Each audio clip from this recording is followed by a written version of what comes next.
Hey, Shalom. First, I'll give all praises, honor, and glory unto Yahweh, Bashem Yashai, Bashem Karkadash, double honors to the apostles and the elders of GMS. Salutes and honors to the elect, all the brothers across the four corners who are enduring in truth and sincerity, and the women and the children who follow. So, as you can see, I wanted to do this particular lesson on hyperinflation. You know, how does it start? Um, some examples of what happens when your country does go through this hyperinflation, um, as well as what it's going to lead to. Because we're not dumb, we're not stupid. We all know what's going on here. Slovakia. We know what's going on here as concerning, um, you know, these stimulus checks, um, these bailouts that's been going on. It's all going to lead to hyperinflation and lead to eventually the chip. So, what is hyperinflation? What is so let's get into it. So we gotta. This is a picture. We're gonna go through the pictures first because the picture's worth 1,000 words. If you look at this, these are kids playing with money. These are bricks of money. Okay. This is from the Weimar Republic, which is basically Germany after World War One. Okay, they had to pay back the Allies after the war, so they printed a shit ton of money, for lack of a better term, and it devalued their currency, and they went into a hyperinflated economy. So you had people like you see these kids, and to us, this is a lot of money. It's probably enough money to buy a loaf of bread or something like that. But you had people using money for wallpaper, using money, burning money, you know, for warmth because it's more valuable for the paper than the money for the paper itself is more valuable than the money that's printed. If that makes sense, you might as well burn it and get more use out of it than spend it because it's not worth anything. And us in this economy is like, what? Why would you light $1 on fire or a $5 bill or $100 bill at that? Imagine I would rather take this $100 bill and light it on fire to keep me and my family warm, opposed to going to the store and spending it because you can't buy anything with it. That's why. So, I got some more pictures here. As you can see, it says a single bread cost 4.6 million during Germany's hyperinflation. Well, why did a single piece of bread cost this much? And I got a short video that we're gonna play, and it's gonna explain that why a loaf of bread will cost that much, or anything for that matter will cost that much. Another country that was going through hyperinflation, we know Venezuela's going through it right now, but Zimbabwe back in the early 2000s, well, 2007, 2008, 2009, they're going through hyperinflation, the worst hyperinflation. Um, I can't really say the worst. I believe the worst hyperinflation was Hungary back in the 1940s. Um, but they created the highest bill ever, which is this is from back there in the Weimar Republic in Germany. This is $100 million mark, $100 million bill basically. So everyone had money. Everybody was millionaires and billionaires, but nobody had anything. Okay, so uh, here we go. Look at this. This is from Zimbabwe. $100 billion. That's $100 billion bill, and you had $1 trillion bills. Like that's how bad it was. That this is not worth anything. It says issued on the date of the 1st of July 2008. And it's crazy to think that that a country would get to this level and You have $1 billion, you have $100 billion, and it's not worth anything. So let's do a little background research. We going This is from the BBC.com. It says the Weimar Republic from 1918 to 1929. The Weimar government's main crisis occurred in 1923 after the Germans missed a reparations payment in late 1922. This set off a chain of events that included occupation, hyperinflation, and rebellions. So let me see. Here we go to hyperinflation. Germany was already suffering from high levels of inflation due to the effects of the war and the increasing government debt. This passive resistance meant that whilst the workers were on strike, fewer industrial goods were being produced, which weakened the economy further. So, you're already in debt. The government got to pay everybody and their mama. And then you still need industry to produce goods. And because the workers were on strike, those goods weren't being produced, which put you at an even worse position. And in order to pay the striking workers, the government simply printed more money. So, hey, we're not getting paid. You gonna pay us? Okay, we'll pay you. We'll just print more money, and that's been the U.S.'s mo. The U.S. has been printing, trillions and trillions and trillions of dollars, and this is the road that we're going down. This is the rabbit hole. It says this flood of money led to hyperinflation, as the more money was printed, the more prices rose. Prices ran out of control. For example, a loaf of bread cost 250 marks in January 1923. It says had risen to 200 million marks in November of 1923. So, that needs no breakdown. In 11 months, the price rose from $250 to $200 million. I guess in today's, say that's $2.50, rising to, $2 million. But that's just, it's mind blowing to think how can that happen, but it did. And, as we get further into the lesson, it's going to be explained how this can happen. Okay, it says by autumn 1923, it cost more to print a note than the note was worth. So the ink was worth more than the actual paper that it was written on, which is why you have to stop printing your $1 bills, your $5 bills, and your $10 bills, and your $100 bills, and you got to start printing $10,000 bills, and then pretty soon $50,000 bills, and then pretty soon $1 million bills, and then pretty soon $100 million bills, on and up. During the crisis, workers were often paid twice per day because prices rose so fast. The wages were virtually worthless by lunchtime. Can you imagine that?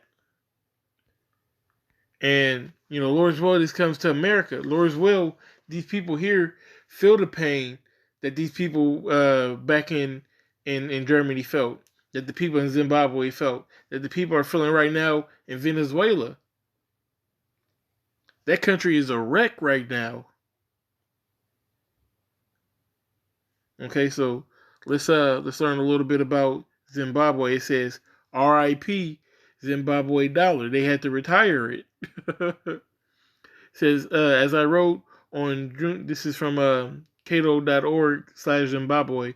Says as I wrote on the 25th of June 2008, Zimbabwe is in the late stages of classic hyperinflation. Inflation is galloping ahead as the supply of Zimbabwe dollars surges and the demand for them shrinks. Eventually, the currency will totally collapse as people simply refuse to accept it. Okay, in recent months, the facts on the ground have validated this prognostication. The Zimbabwe dollar is dead. So let me see if there's any. Okay, so here's a chart that we can judge the highest amounts of inflation. So you know it's bad, and then I believe they said it in the video as well. When you gotta go to an equation to show the inflation rate, that's bad. If they're what was that 1,000? That's all right. So that's a million. That's 600 million.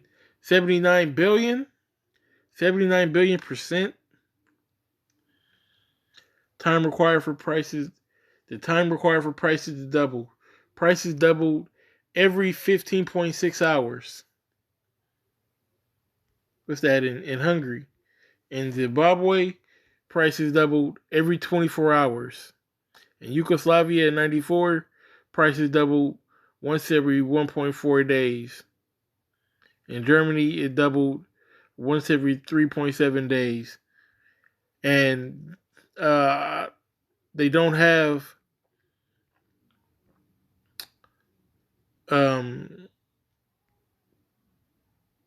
yeah, they don't have Venezuela, but that's some good research to do. I'll probably do that here in a moment. But without further ado, we're gonna get to this video, and we're gonna see what they have to say about it.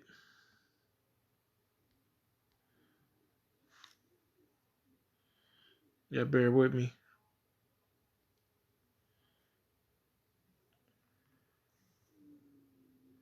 We got an ad here. So we're simplifying this stuff a lot, but the root of the problem in both Weimar Germany and Zimbabwe was that the government was paying their bills by printing new money. An increase in the money supply can have two effects. It can increase output or increase prices or some combination of the two. Inflation starts when output is pushed to capacity and can't rise much further, but policymakers continue to increase the money supply. In theory, once output is maximized, the more money you print, the more inflation you'll get. Simple, right? Well, that doesn't fully explain why Germany's or Zimbabwe's inflation rose exponentially. Was the government really printing that much money? Not exactly. After a couple years of doubling prices, people started to expect high inflation, and that changed their behavior. Say you're planning to buy a new refrigerator, and you expect prices to rise quickly. You buy it as soon as possible before the prices had a chance to change. But with everyone following that logic, dollars start to circulate faster and faster and faster. Economists call the number of times a dollar is spent per year the velocity of money. When people spend their money as quickly as they get it, that increases velocity, which pushes inflation up even faster.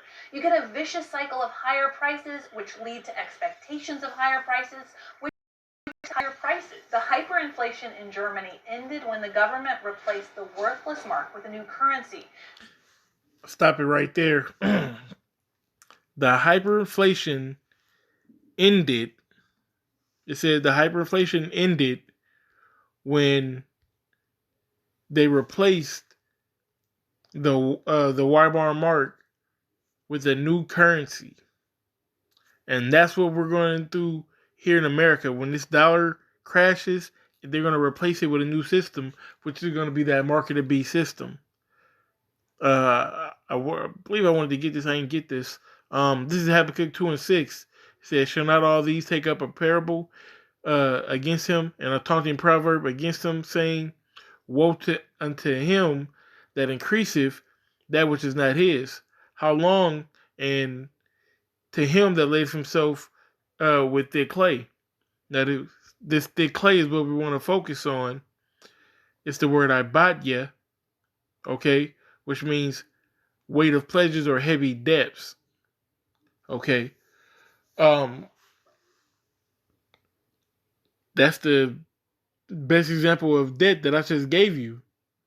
You know, you've seen them running up the currency, and that vicious cycle of expectations of higher prices and higher prices.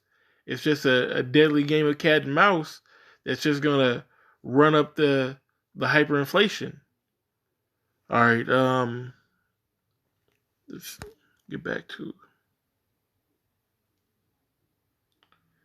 Slacky because I wanted to get that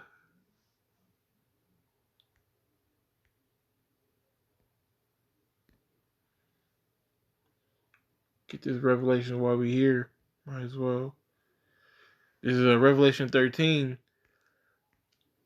and starting at 15, it says, "And he had power to give life into the image of the beast, that the image of the beast should both speak and cause that as many as would not worship the image of the beast should be killed. And he causeth all, both small and great, rich and poor, free and bond, to receive a mark in their right hand or in their foreheads." And this is the new system that they're speaking of. If you're not worshiping the image of the beast, if you're not laying down or going with their new society, their new world order, the new rules to live in their world, then you're going to be excommunicated. If they don't kill you then, they're going to turn your chip off. They're not going to allow you to be a functioning member of society. It says in that no man might buy or sell, save he that had the mark or the name of the beast or the number of his name. Okay, so let's get back to the video and finish that off.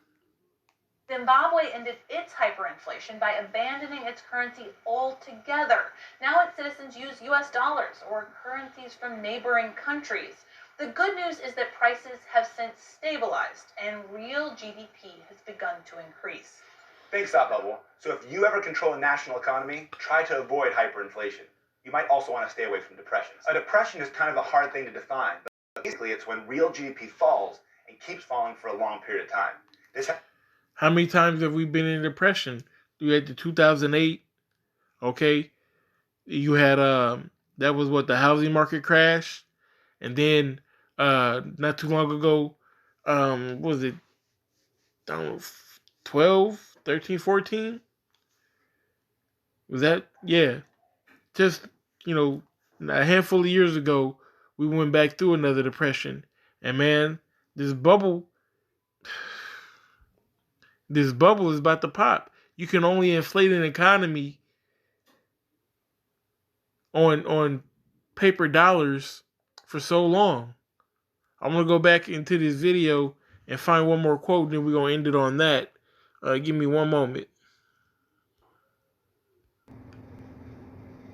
Okay, so here we are, Akim. That's a different video I had to go to. But this is basically what I wanted to say. How can something this dramatic happen? You need to understand that money is just paper or numbers on a screen. It only has value if people accept it as a medium of exchange.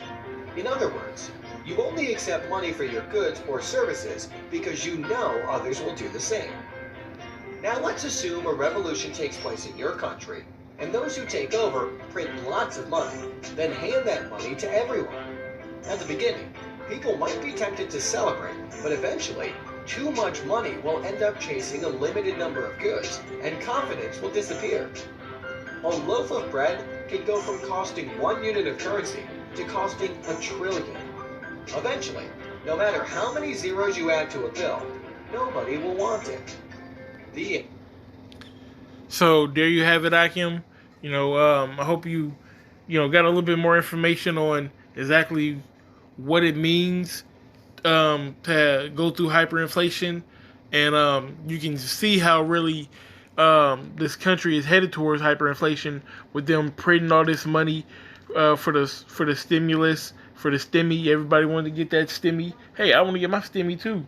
But guess what? I'm glad I'm getting the stimmy because it's gonna bring this place down just that much quicker. 1.9 trillion. The debt clock probably at what, 29, 30 trillion. You can't bounce back from that. And the more and more money that they print, QE3 and QE4, all of this, it's just going to lead to the hyperinflation and, Lord's will, that's going to bring in the mark of the beast system.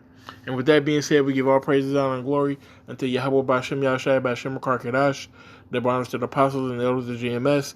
Salutes and honors to the elect, all the brothers across the four corners who are during the truth and sincerity, and the women and the children who follow. Shalom.